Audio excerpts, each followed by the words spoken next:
Om.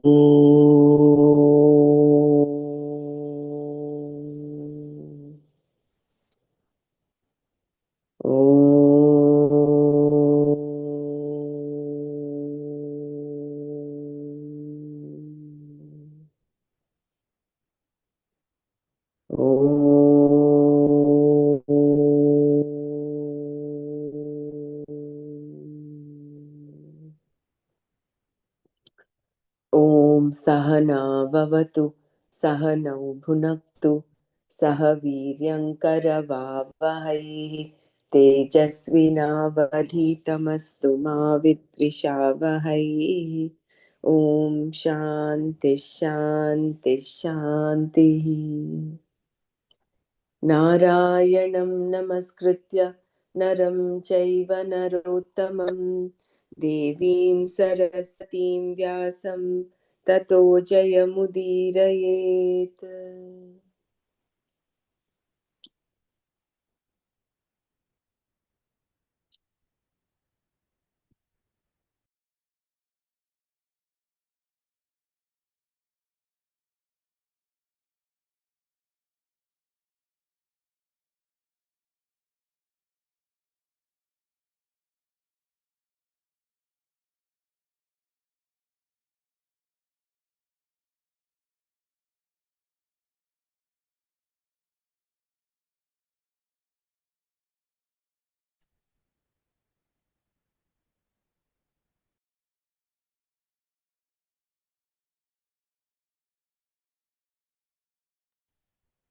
Gurudev. So yesterday we stopped here.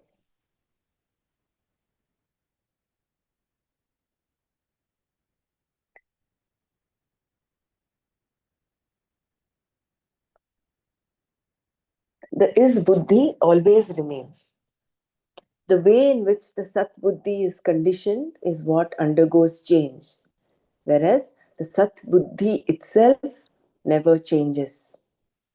Therefore, Shankara says in his Bhashya that the object of the thought, this is a pot, is asat because it is always changing. It never remains the same. The sat buddhi, on the other hand, is satya because whatever that sat is, it does not undergo any change. A doubt being possible here, Shankara clarifies the point in the Bhashya by raising and answering an objection, Purva Paksha. Suppose a pot is gone, destroyed, and the pot buddhi, khata buddhi is gone. You say, the pot was, and now the pot is no more. The pot being destroyed, the pot buddhi goes, and the pot proves to be asat.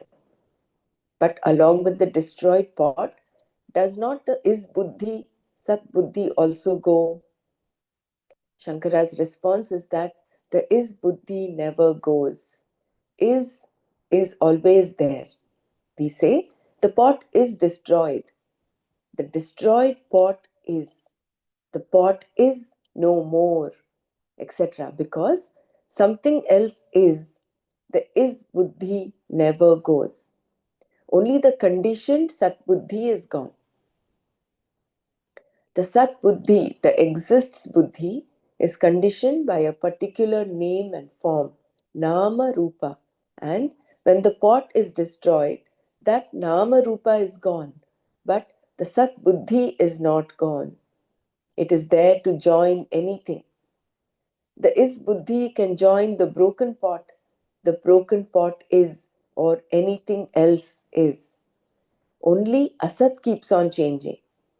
The varieties of objects seen by you keep on changing while you remain the same person.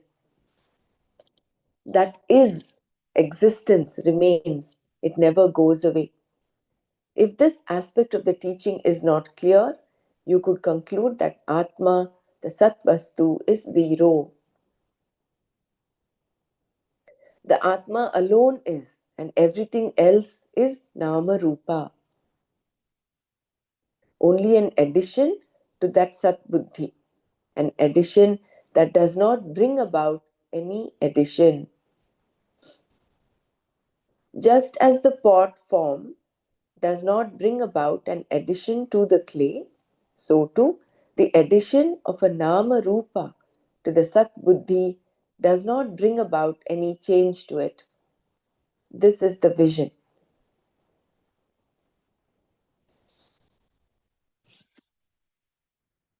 The Sat Buddhi is always qualified by an attribute is in the form of a tree, is in the form of a pot, is in the form of something.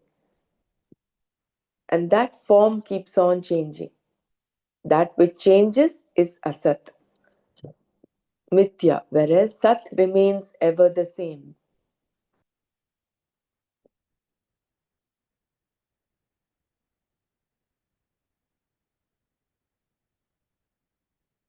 And what is that Sat? Sat Buddhi is existence, consciousness, Sat Chit. Existence is consciousness. Consciousness, the Sat Buddhi, always joins with something in the form of knowledge and reveals.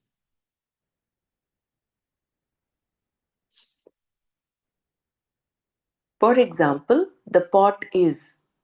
When the pot is gone, the tree is. When the tree is gone, something else is. When everything is gone, I am. Aham asmi.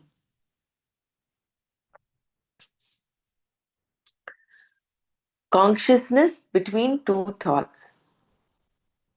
Between two thoughts, everything is gone except consciousness.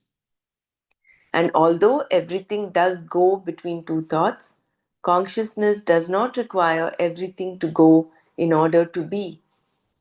Consciousness is always there. Whatever comes, consciousness is. And if everything goes, consciousness is.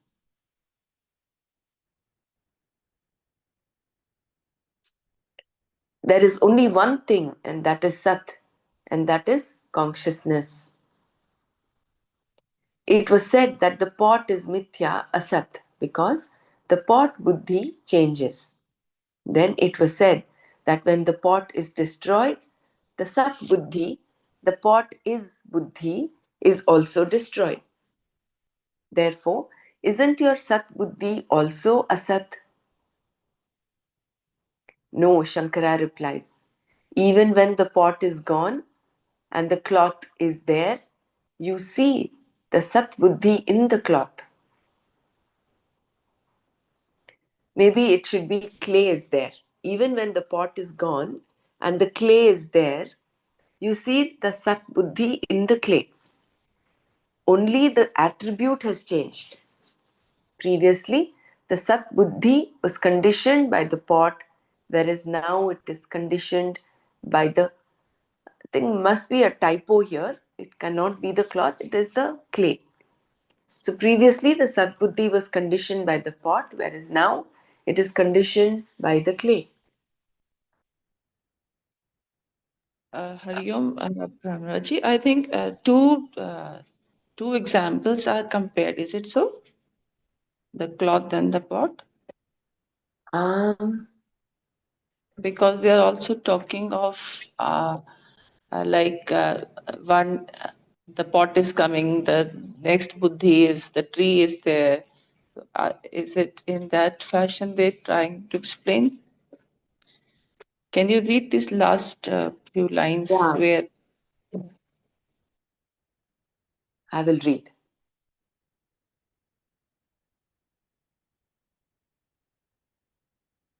Yeah, I think maybe it is the cloth only because even in the next paragraph it talks of the cloth. It can't be a typo every paragraph, right? So let me read it again. So it was said that the pot is mithya asat because the pot buddhi changes. Then it was said that when the pot is destroyed, the sat buddhi, the pot is buddhi, is also destroyed. Therefore, isn't your sat buddhi also asat? No, Shankara replies. Even when the pot is gone and the cloth is there, you see that sat buddhi in the cloth. Only the attribute has changed. Previously, the Sat Buddhi was conditioned by the pot, whereas now it is conditioned by the cloth. Again, an objection is raised. Even though one pot is gone, we may still have pot Buddhi in some other pot. In this other pot, we recognize this is a pot. Since pot Buddhi does not change, does this not prove that it is Sat? To the Shankara said that although pot Buddhi may be seen in another pot, it is not seen in the cloth. Only in another pot can you have pot Buddhi. In a piece of cloth, the only Buddhi you have is cloth Buddhi, not pot Buddhi. Whereas the Sat Buddhi is always there. In the pot, in the cloth, in anything you see, and in anything you say is non existent.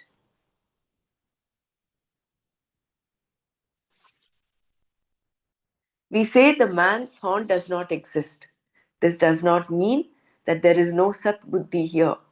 When we say the horn is and the man is, it is Sat Buddhi. To say man's horn is wrong, whereas to say man's horn is not is right. This latter expression indicates that man's horn is not, which is Sat Buddhi. Therefore, Sat Buddhi does not change in any way. Sat Buddhi, which is the Sat of the Atma, the is of the I, is always there, even in deep sleep. That is why we want to experience sleep. If I were not there at all, I would not want to sleep. We find, however, that there is a universal interest in sleep because it is an experience and a very welcome one at that. Sat Buddhi is also present in the dream.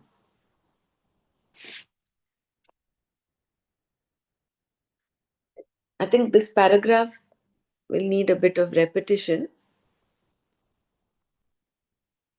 So, what is being said is consciousness is between two thoughts. So, supposing we have two thoughts, one is the pot is, and the other one is the cloth is. So, consciousness is independent of these thoughts. It is there irrespective of the thoughts. So, even if everything goes between the two thoughts, consciousness does not require everything to go in order to be. It is there as the substratum. Consciousness is always there. Whatever comes, consciousness is. And if everything goes, consciousness is. There is only one thing that is Sat, and that is consciousness.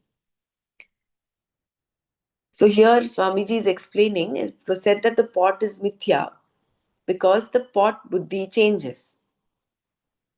Then it was said that when the pot is destroyed, Sat Buddhi, the pot is Buddhi, is also destroyed. Therefore, this is like the Purva Pakshi. He's bringing up an objection. When you say the pot, the Sat Buddhi is there, when you say the pot is, when the pot is destroyed, is not the pot is Buddhi also destroyed, that Sat Buddhi also destroyed. Therefore, isn't your Sat Buddhi also a Sat? No, Shankara replies. Even when the pot is gone and the cloth is there, you see the Sat Buddhi in the cloth.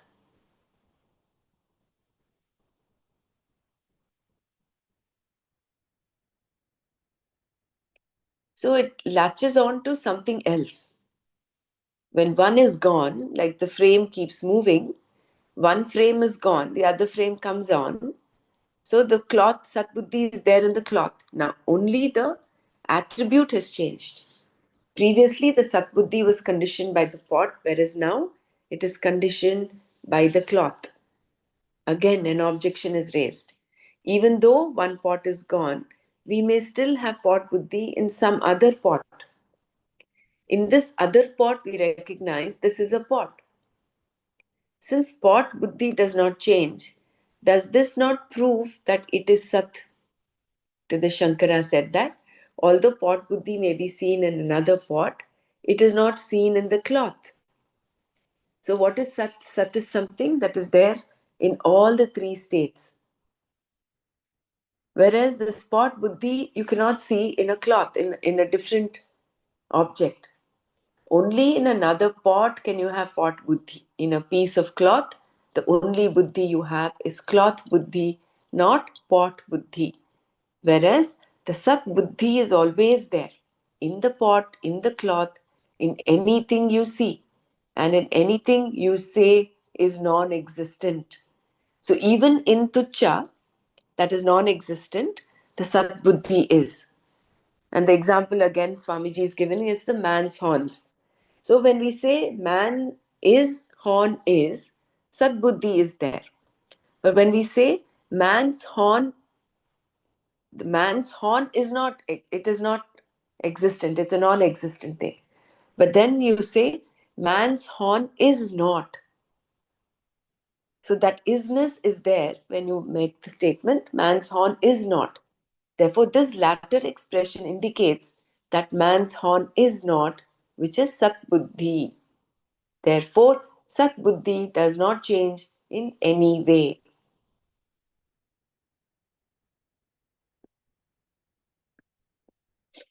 And it's there even in deep sleep. That is why we want to experience sleep. It's there in the sense, if I were not there at all, I would not want to sleep.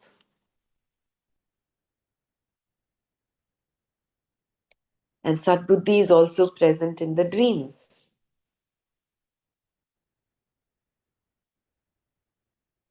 Anyone wants to share anything before we go to the next para? So these are the vrittis, the impressions which we have of a particular thing, like a cloth or a pot. But what is what is universal is that consciousness, which seeing some object, you automatically it gives you an impression of that this is this. So those vrittis which we have will also define, like which is non-existent, like a horn. If you tell somebody that the man has a horn, because it doesn't exist, then you will say that this is not. So it is like this, that what is present, you have that differentiating this potential in you, that consciousness is always there. So that is the sat, and it defines what object is there and what is not. So in both terms, and varied objects like any object you can say. So these differentiating that is and is not, but that sat buddhi, that consciousness, it always remains. It's so beautiful, no? Like so nice, clear.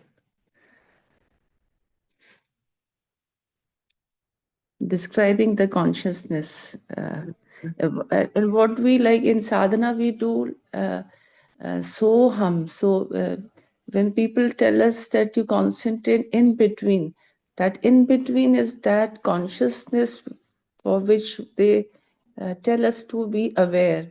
The two different things, so and hum. So that break in between, that is where you get connected with that consciousness. Like I was just, as you were reading, I was relating it in that way. So at that time you have no thoughts, you are focusing on so hum. Then in between that space, it is that where nothing is there. Yeah, Even the pause between the thoughts when the in and out. yeah. It can be any, like in during inhalation and exhalation too, doing your yoga, uh, any activity or any, even like guided meditations, or also you can, for a moment when there is no syllable going on, at that moment if there is a silence, that silence also, it deep, like it get you feel connected to that universe, no, that higher consciousness, or you can say to our own consciousness, we can say. That is experience in meditation, when you get still. Yeah.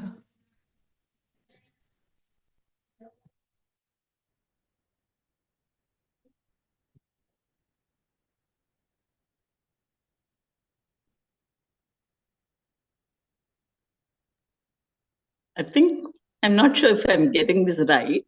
I've heard Gurudev say that consciousness has these five attributes: asti, bhati, priti, nama, rupa.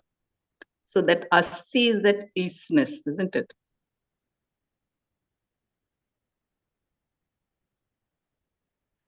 These are, I think, the whole consciousness is incorporating all these. If you see one by one, behind every this thing, there is a one universal consciousness. It is the way of experiencing that consciousness. Asti, bhati, priti. But the substratum is the same, that consciousness. Yeah. Thank you. I think it is the attributes of consciousness is of Brahman is Asti Bhati Priti. The attributes of the world are Nama Rupa. Hmm. Consciousness does not have Nama Rupa. It is not Only an Yeah, vastu object asti that you can, bhati. it is yeah, not an object that you can perceive or see. It is you. Whereas the world has Nama Rupa. The world, that is why it's called it has full of vikara. Vyabcharati iti jagat. The jagat itself has the attributes of Nama Rupa, and the jagat depends upon the Atma for its existence. So in Nama Rupa also there is a Like isness, asti bhati.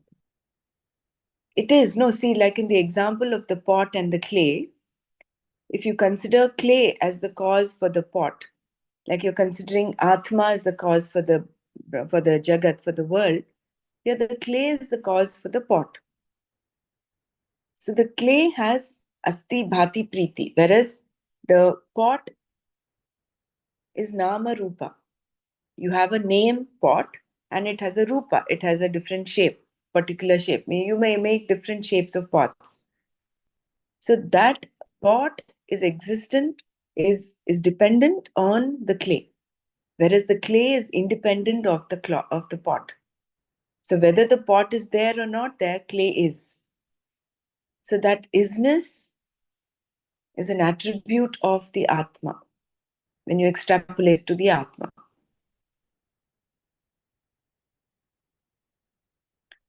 So that Satbuddhi is only conditioned by these different thoughts. And the world is nothing but a series of thoughts. See, in deep sleep, when you are serene, there are no thoughts. You as though get a glimpse of that consciousness.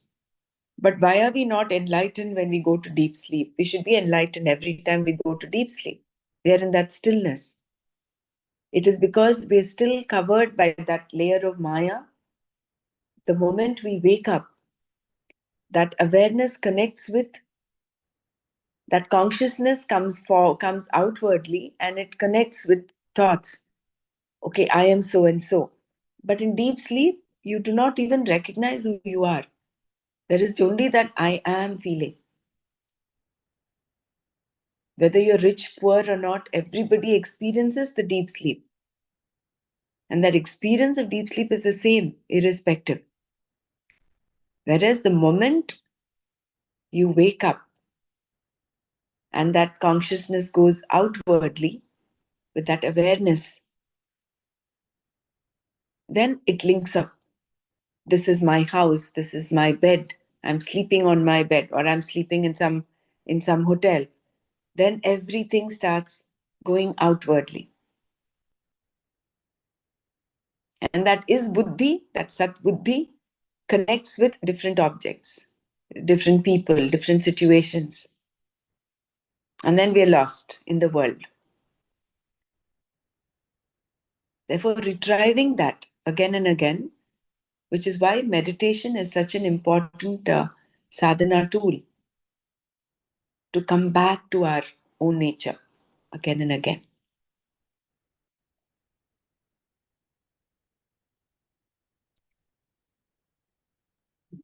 I was just wondering, like, this consciousness is in itself, like, it doesn't depend on anything. It is universal. It has all, you can say it as, it, for its existence, it doesn't need anything. But then why we want to have a good deep sleep? And a person who doesn't doesn't slept well at night, he will not have a good feeling. So why is that everyone wants that deep sleep where I think that consciousness is as if it is ruling over you. Why is it so? Like, just wondering why Because that that's everyone our true wants good nature, no? sleep. Yeah, See, why but does everyone want happiness?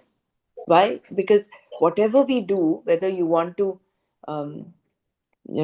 whatever the object, the purpose of what you want to do, the ultimate purpose is you want to be happy.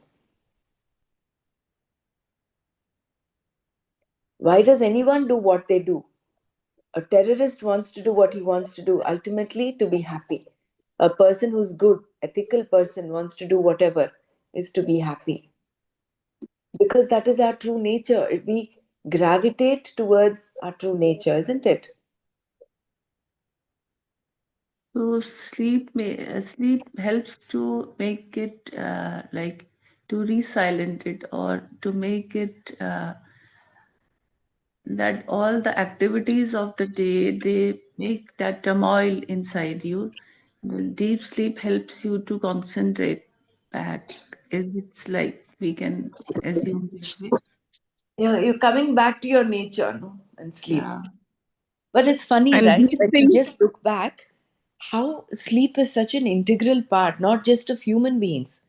Every other mammal, every, every other thing goes to sleep. yeah, this is the nature's law. I think the It's like nature's a law. wonder, no? How Yeah, everybody does it. Like how we breathe in and out. Similarly, sleep is such an integral part of our daily routine, of the day night cycle. We've just taken it for granted. Correct, you have to eat when you're hungry, when you feel sleepy, you sleep. But what is the sleep? Why do we sleep? yeah. The line written, no, that there's a universal interest in sleep because it is an experience and a very welcome one at that. Yeah. Mhm. and science has also shown us that no, it's only in deep sleep that detox body can get rest and detoxify the day's physical, mental, emotional activities, and it re-energizes. So Yeah. sleep is very, very Re- important part of our life. yeah. Our body gets re-energizes only if we have that deep sleep portion. Yeah. Very nice. Yeah. And Four only then sources of can we energy. experience our true nature of love, joy, and peace. Isn't it? If we have not had a good sleep, we are Yeah. not able to experience joy and peace and happiness and love. If you have Yeah. not One will slept get a properly, one will cannot. get a with a cluttered mind if he is not. Yeah, so that cleaning of the mind also happens in deep sleep. Cleaning of the body also happens in deep sleep. And even emotions gets um, thinner, I would say. Like supposing you're going to sleep with a lot of grief, but when you wake up in the morning, that the grief that you had the previous day, the intensity has reduced. Yeah. Yeah. Yeah. So it is cleansing for at all three levels. Yeah. And meditation is deeper than deep sleep. Yeah. Because you're doing it, you're aware as well as resting. So, therefore, meditation becomes such an important tool.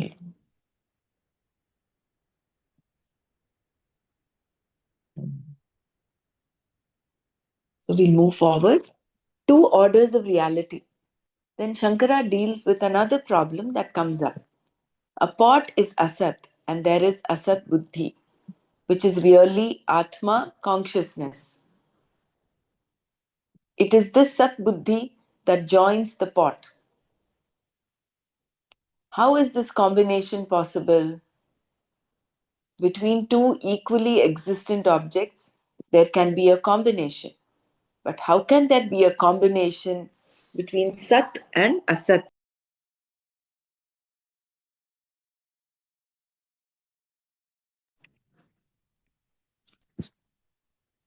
You may see a reflected face in the mirror, but you cannot feed that person because there are two orders of reality involved. The spoon belongs to one order of reality and the reflection in the mirror to another. That is why the mouth in the reflected face, even though it is open, cannot combine with the spoon. Similarly, then, if the Atma is the object of this Sat Buddhi, how can it go and join anything? To this, Shankara said, there was no problem. Sat can join anything. Mirage water in the desert makes you feel happy. But whether water is there or not, it is only Sat. Even if there is no water and you only imagine it to be there, you still say the water is. Here, the Sat Buddhi joins the mirage water, which is Asat. The is Buddhi, the Sat Buddhi, thus joins anything and everything. There is no rule that prevents Sat Buddhi and Asat Buddhi from joining because Sat is not opposed to anything. Everything being a superimposition upon the Sat. The Sat Buddhi lends itself to any type of object, such as an imagined pot or a real pot, a mistaken snake superimposed on a piece of rope or a real rope. Imagination is something different from mistake. If you are aware that you are imagining something, then it is imagination. Either way, an imagined pot is, snake is, even though it is later found to be a rope is. The Sat Buddhi joins in any and every situation. That object of the Sat Buddhi Vishaya, is Atma and is called Sat, for which non existence Abhava is not there. Satah Abhavaha na vidyate. Anything that depends upon something else is Asat. If you look at your body, Deha, on that basis, it is Asat. Therefore, there is no cause for sorrow. It is the same with any thought. When we say thought is, that isness is consciousness, Atma.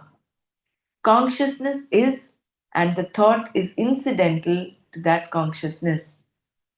A thought is a nama rupa. A thought that has an outside object is called perception.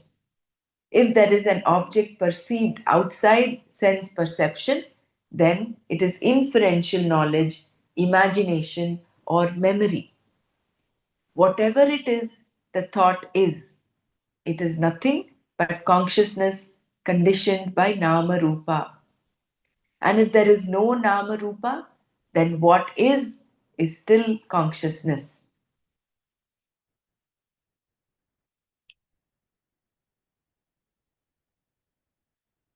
Existence is consciousness. Therefore, Sat is always only Chit Atma. And the word Satya can only mean Chit. Self existent consciousness alone can be Sat. Either word, Sat or Chit, will bring in the other word because what has to be Chit has to be Sat, and what has to be Sat has to be Chit. Thus, the Sat will bring in Chit, and Chit will bring in Sat. So, whatever is self existent is consciousness, is Sat. And we've seen that Sat is consciousness. Because everything depends upon the Sat Chit, Sat Chit becomes limitless, Ananda. Limitless, Ananta, Ananda. The word Ananta means limitless, and consciousness is Ananta. It is also said to be Ananda because people are always looking for Ananda. If everything depends upon Satchit, is there any limitation for Satchit Atma? There is no limit because everything is Satchit Atma. Therefore, from the standpoint of the Satchit Atma, there is no distance between itself and everything else, nor is anything separate from it. In any cognition, the subject is Satchit Atma, the object is Satchit Atma, and the means of knowledge, the thought, vritti, is also Satchit Atma. All three are Satchit Atma alone. Thus, Sat Chit Ananda is the Swarupa of the Atma. Sat is not going to be non existent at any time, and Asat cannot be kept as it is because it is constantly changing. Sat is the meaning, the content of the Sat Buddhi, and the content of the Asat Buddhi is name and form. When we say the pot is, the chair is, the table is, the man is, the woman is, the tree is, the is in all of them is the Sat Buddhi. That is common and is always qualified by the name and form called tree, pot, table, chair, and so on. Why do we say name and form? Because whatever you consider depends on something else, which depends on something else, and so on. Whenever we say something is, the is the basis, the satya, and the nama rupa is mithya, depending on this sat.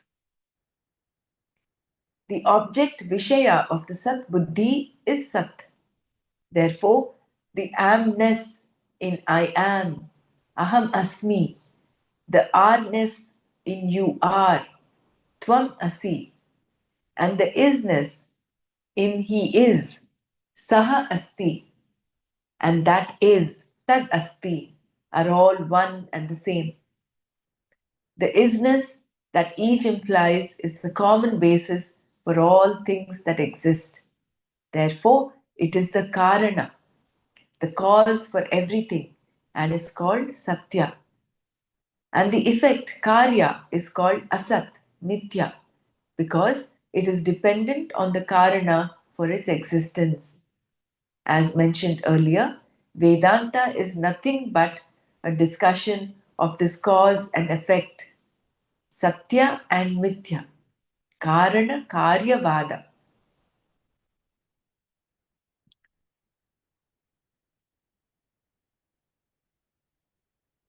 A product and its cause. A product, a creation, a karya, a vikara is entirely dependent upon Satya, that which is self existent. If Satya itself depended on something else, it would not be Satya. The self existent Satya is called Karana, cause. Depending on what it is you want to prove, Karana can also be said to be Satya. Yat Karanam Tat Satyam. That which is a cause is said to be Satya because it is a cause, like clay with reference to a pot. Because clay is the cause for the pot, it is Satya, but only for the pot. Please understand. Another example is thread as the cause or Satya for the cloth. Thus, from these two examples, we see that Satya is Karana and Karana is Satya. With reference to a product, a creation, we are going to prove something. In Shankara's Bhashya on this verse, he says that a product is mithya. Yat karyam tat mithya. Mithya means asat, the word used in the current verse. These kinds of statements reflect a style that we will be coming across later.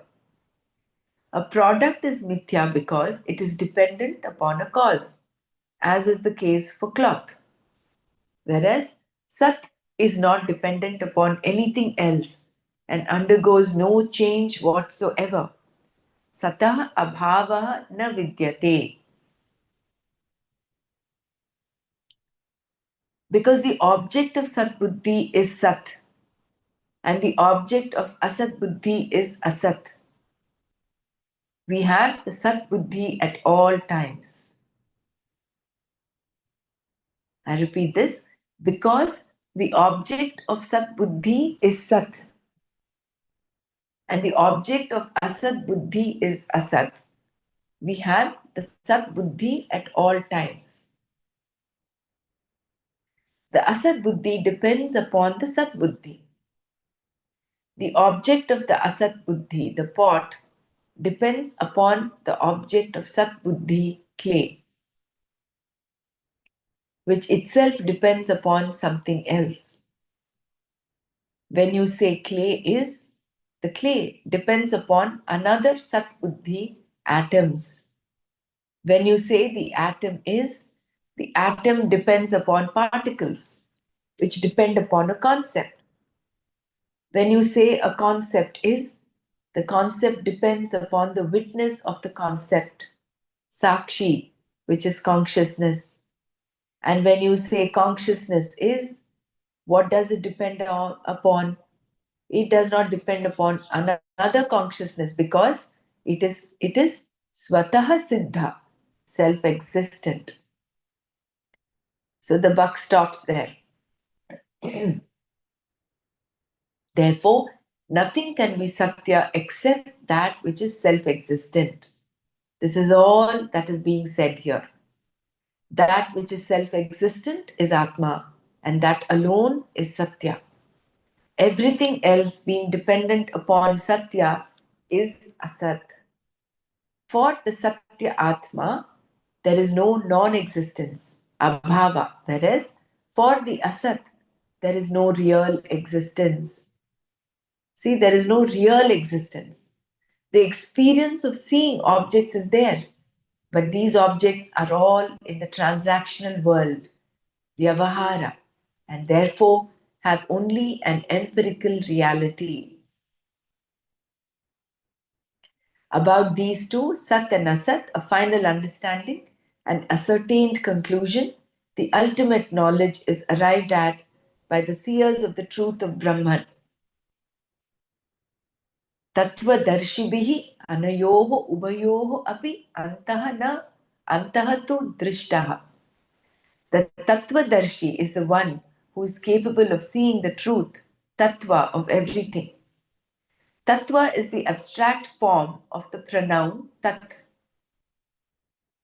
The pronoun tat means that and can stand for anything from apple to zebra, as indicated by the word in Sanskrit for pronoun, sarvanama, meaning the name for everything. Therefore, the word tattva means the truth, the intrinsic nature of a thing, anything. Shankara further explains its meaning by saying, because all that is here is only Brahman, the name for that Brahman is Tat. The abstract noun of Tat, Tattva, means the truth, the Swarupa of Brahman.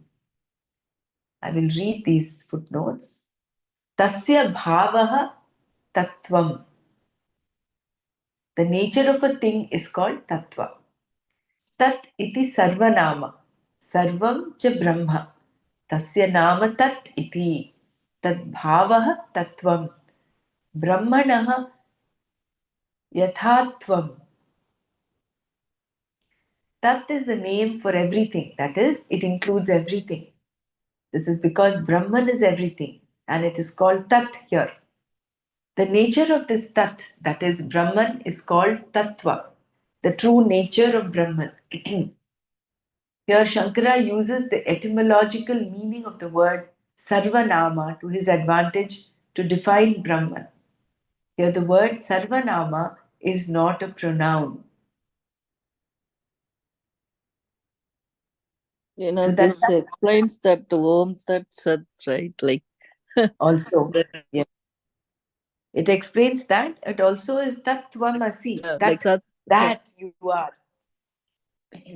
Sat this exists, that is symbolic. Yeah. Om Tat Sat. Very, very nicely given. But the Sarvanama is for what? What does it indicate? Sarvanama is for everything. Pronoun, no? In grammar, it is pronoun. Sarvanama is pronoun, and that is a pronoun. Oh, that is a pronoun. Okay. That is the etymological, that is the normal understanding of the word that is a pronoun. But here, Sarvanama, Shankara has used it to mean, he's used it to his advantage to define Brahman. The word Sarvanama, therefore, here is not a pronoun. Sarvanama is something that includes everything. That's the nature of Brahman. That is a name for everything. That is, it includes. Yeah. Tattvam Brahmanaga Yadatmiyam. Okay. Yadatmiyam. Tat is the Swarupa of Brahman. So everything is Tat, like that, right? Yeah. Yeah. It's the Swarupa. Isness, see, the Swarupa of Brahman is three: Sat, Chit, Ananda. And so beautifully it has been explained how existence is consciousness. And then how it is Ananta and Ananda. If you just go back to the previous one.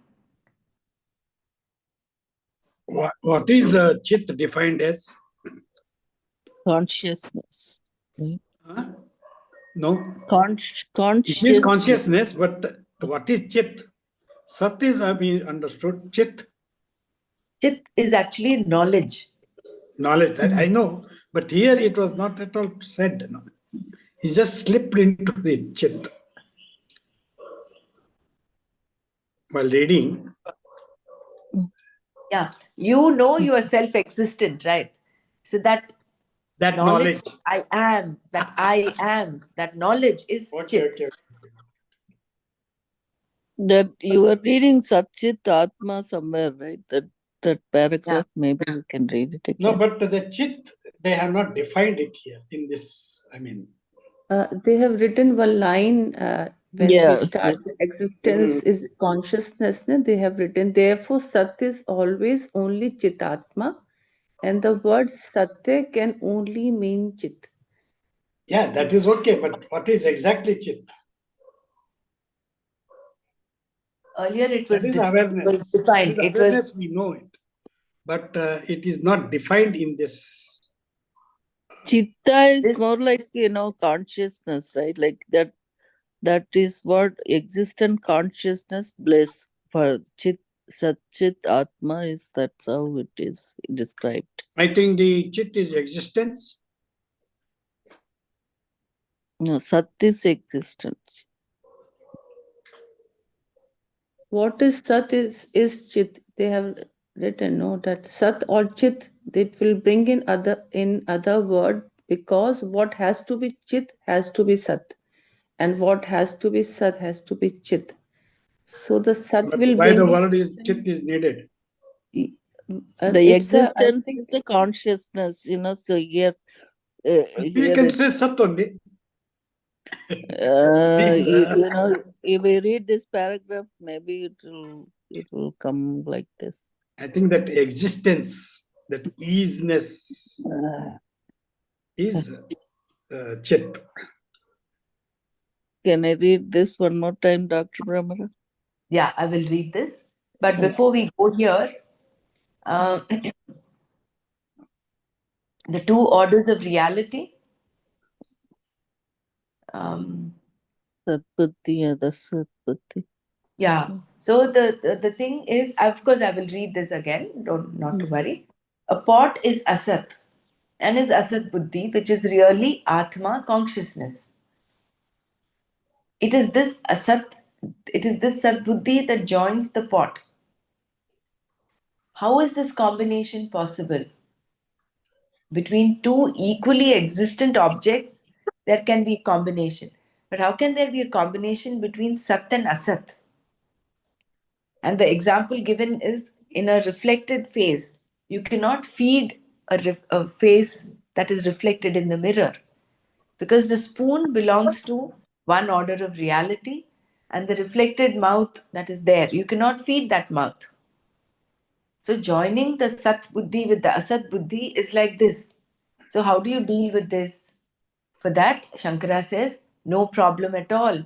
He says Sat Buddhi can join with anything and everything.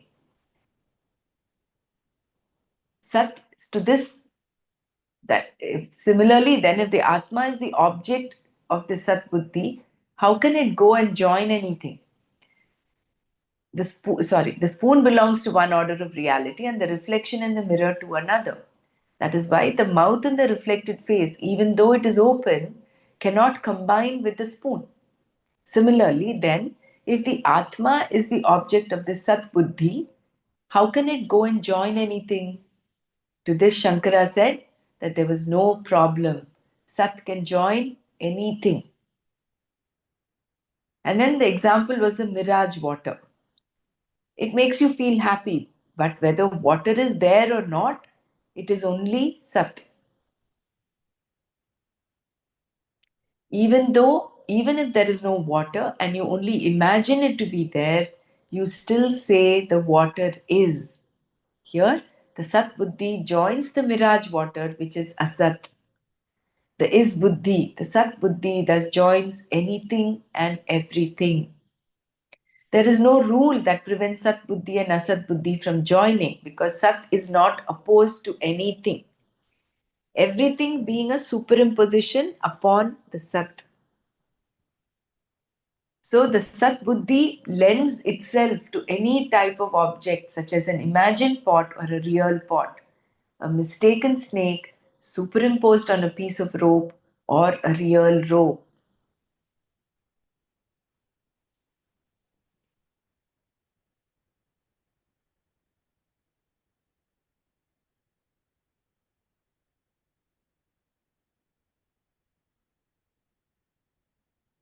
Imagination is something different from mistake.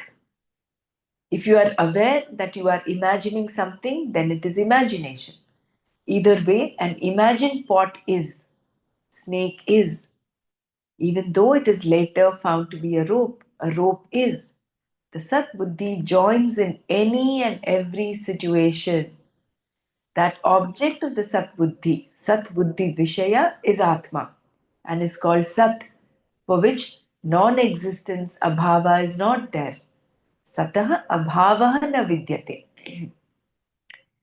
Anything that depends upon something else is asat. So very beautifully it is derived, and Shankara has denounced the thing that because the Sat Buddhi and Asat Buddhi are two orders of reality, different orders, how can they combine? He says Sat can combine with anything. Why? Because Sat is actually the cause for everything. So whether Can you it is an explain this imagined last thought, line? This last line, Dr. Brahmana, that object of the Sat Buddhi Vishaya is Atma and is called Sat, for which non-existence abhava is not there. This last abhava part, can you explain it a bit like? yeah, it has always existed. That is why there is no non-existence for the Sat. Okay, right. For which non-existence is not there. Right. It's fine. This verse It is all about exists that. No? always. Yeah. Yeah, it's double negative there. Yeah. Non-existent, Double not negative. yeah. Bhava Satah is existence. Satah Abhava is abhavah na not vidyate. existence. Na vidyate. Na vidyate. Swamiji, I've seen Swamiji always write in this tricky way that your mind goes round and round. Yeah. No, it is not just Swamiji, it is Krishna who's done this in this verse. Krishna started off this train of thought saying, Krishna always gives Nasato all vidyate this. bhavo, na bhavo vidyate sataha. He has used it. It's our Kitappa who's done that. Yeah. He Who's, always talks like that. Swamiji is only explaining that for us. I know, but Swamiji has his own way of his tarka is you have to follow the train of thought. Yeah. Somewhere middle if we come, then it becomes difficult to understand. So that train of Yeah. thought is so important. So Particular anything that's why I person said before going to the other para, let me just complete this. So then Yeah. we have this in perspective. Anything that depends upon something else is asat. If you look at your body, deha, on that basis, it is asat. Therefore, there is no cause for sorrow. It is the same with any thought. When we say thought is, that isness is consciousness, Atma. Consciousness is, and the thought is incidental to that consciousness. A thought is a nama rupa. A thought that has an outside object is called perception. If there is an object perceived outside sense perception, then it is inferential knowledge, imagination, or memory. Whatever it is, the thought is. It is nothing but consciousness conditioned by Nama Rupa. And if there is no Nama Rupa, then what is still consciousness. I'm sorry, we'll have to stop here. We'll repeat this existence is consciousness tomorrow. If you all bear with me. So earlier, to Sureshji's question, earlier in some of the paragraphs that we learned earlier, it is mentioned the chit aspect is knowledge. That knowledge that moves, that gives you the knowledge of the pot, the That knowledge is of a person, knowledge of the awareness. I body. know the awareness is chit. That is But he chit. has not defined here. Here it's okay. I mean, we'll have to understand that that is what it is because it's already been talked of earlier. Okay, so we'll stop here today and we'll continue with existence is consciousness tomorrow. Om Loka Samasta Sukhino Bhavantu. Om Shanti Shanti Shanti. Om Tat Sat. Shri Krishnarpanamastu. That Tat is everything. Sarvanama. Right. Jai Gurudev. Okay, good day. Thank you.